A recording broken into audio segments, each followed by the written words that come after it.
الله رسول فرمای څوک په دنیا کې ډېر خوبونه کوي په آخرت کې به دا ډېر فقیر دی. تر ټولو لوی فقیر هغه دی. الله رسول فرمای چې په دنیا کې ډېر خوبونه کوي.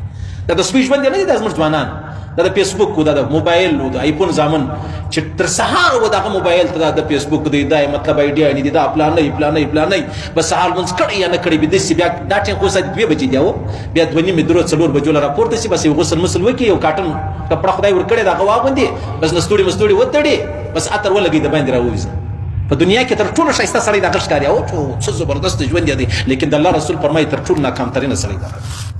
زموږ یقین د الله او د رسول پر خبرو دی سیدا، زموږ یقین زموږ ایمان. صحابه فرمایي وای په خدای دې مې قسم موږ ته په دې خبره کې شک را پیدا کېدلی سو چې یاره زه دې د خپل بابا څخه نه یم، چې کوم څوک زه خپل بابا بولم ما ته په دې کې شک پیدا کېدلی سي.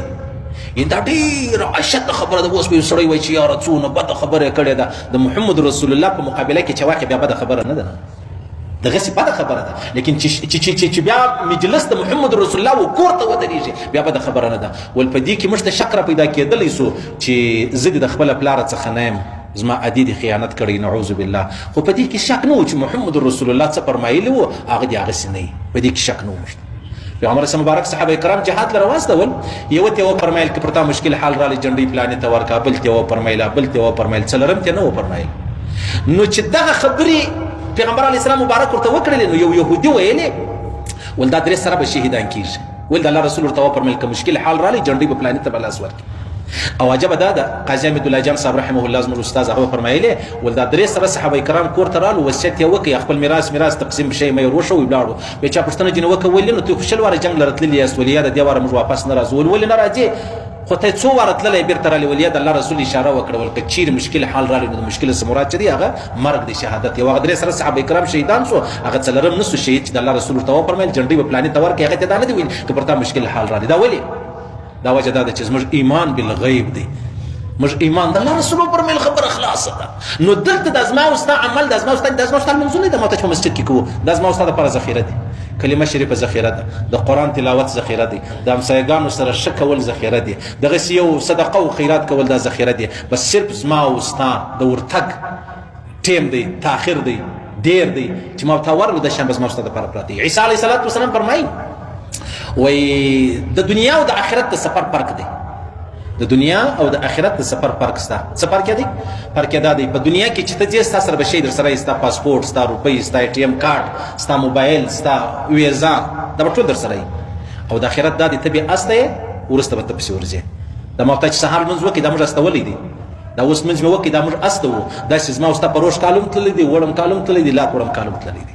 صحیح سو سفر راته ګوري. نو د الله رسول فرمایي ستا قریبانو عزیزان به هم واپس راسي او ستا مال چې کټ و، یو موټر و، یو پلانې چې دی پکې وړی هغه به هم بېرته راسي، تا و خپل ایمان تا و خپل عمل به سره پاته سي. نو که د چا زړه غواړي چې ښه عمل اختیار کړي بس خبره خلاصه ده. ما د خپل قبر ډېر کوچنی ځای دی، تیاره ده، توره تیاره ده، یو کوچنی سروی پکې راځي هغه خله خټې پسې ورکړي. نو که چیرې زما او ستا سره کلمه شریفه راسره وه په خدای دې مې قسم دا قبر دا رقم روښانه سي لکه په سره غرمه چې دنیا روښانه ده. که زما او ستا سره ایمان او اسلام راسره وه په خدای قسم دا قبر دومره دراز، دومره عظیم، دومره غټ سي لکه مشرق مغرب شمال جنوب راواخله. که ایمان را سره که نور سره العیاذ بالله نعوذ بالله استغفر الله، هر مؤمن دی الله وساتي، هر مسلمان بلکې هر انسان دی الله وساتي چې هغه بغیر د کلمې مري. الله دې هر انسان ته کلمه ور نصیب کړي چې دغه کلمه نه ور سره سړی مړ شي. دا قبر خو بیا هم هغه دی چې دا مړی پکې کښېږدی په اساني پکې کښېږدی، صحیح سلو. لیکن چې کلمه شریفه نه ور سره بیا به دغه قبر د ده دپاره داسې لکه په مټ کښې یو شی ټینګ ونیسي. تیاره راواخله، یخ راواخله، ګرمي راواخله، وحشت راواخله، هغه یوازې والي تنهایي راواخله چې سړی پکې یوازې دا چې کله د سړي سره ایمان نه وي ورسره. ما ورته چې د ماښام دپاره څومره تیاري کړې ده چې ماښام به څه خورو، په خدای قسم کوم د آخرت دپاره هغومره تیاري کړې ده. در دې بالا بدبختي چیرې ده چې د ماښام د یوې ګولې دپاره ما ورته یو میلمه راځي، حالانکې میلمه خاص قسم والله که لري چې د هغه دپاره موږ کومه تیاري کړې ده، د دومره عظیم یقیني ژوند دپاره موږ هغومره تیاري نه ده کړې. میلمه ما ورته ته ویلي دي چې زه درځم، ما ورته ومنله.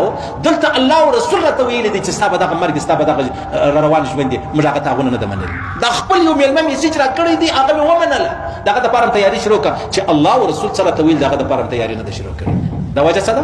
وجه دا ده چې زموږ ایمانونه کمزوري دي، زموږ یقینونه کمزوري دي. موږ دا دنیا چې په سترګو وینو موږ چې کامیابي دایه ده، لیکن کامیابي دا نه ده، دا دروغ دي. حضرت علي کرم الله وجهه فرمایي هر سړی چې ژوندی دی دا بیده دی. اسرائیل علیه السلام چې راشي هغه یې راویښ کړي، بس موږ اوس بده یو اسرائیل علیه السلام او تعالی وشي چې راویښ کړو بیا نو خوب نشته که جهنم لره سړی ولاړ هم خوب نشته که جنت ته ولاړ هم خوب نشته ټول عمر به بیا چې بیا به ویښ